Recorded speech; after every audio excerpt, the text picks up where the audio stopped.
Thank you for having me this morning, and I hope you have a lot of fun down at the beach. So I'm supposed to be talking about the Hukilau. I'm going to tell you a little bit here.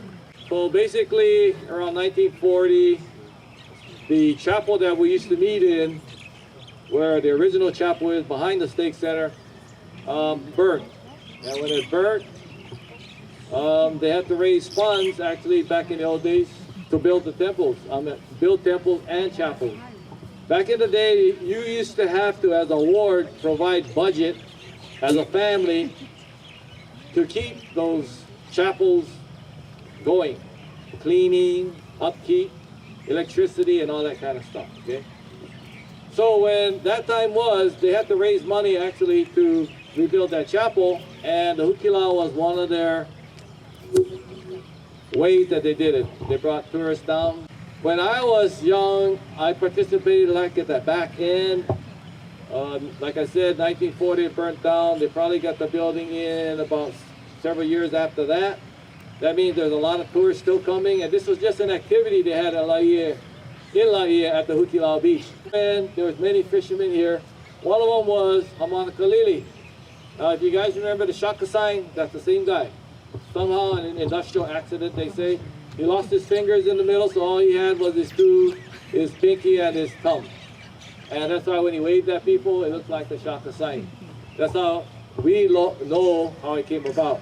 He was one of the first stake presidents, and I don't know if he's a bishop here, but during that period of time, he was part of that, and he helped institute that, and they would send tickets in town for tourists to buy. They would come down. In the community, there were Kamo'ohas, there were Hukilaus, there were Nipalis, there were Wongs, there were Logans, Kawais was one of them. They're all fishermen. There's many fishermen in this community, and they participated only in the Hukilau part. The rest of it was a small vision of PCC. So what happened, probably about the late 60s to about the early 70s, they phased out the Hukilau and PCC came about. PCC probably came about in 63, 64, around that time, and then we phased it out.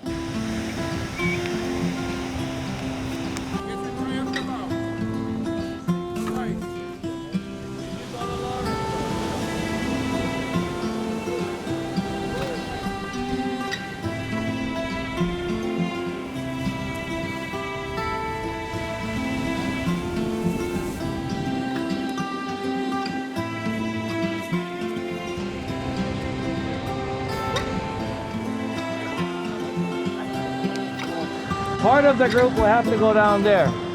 And then the rest of the part of the group, not so much, can be over here because all the work is down there actually except to the end. And we pull both sides up. So we have about 500 feet of lao and about another 500 feet of net. So we'll go about 1,000 feet down the beach. So we're just gonna take it out like a crescent, half circle. Basically, you're gonna pull it in.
Yeah.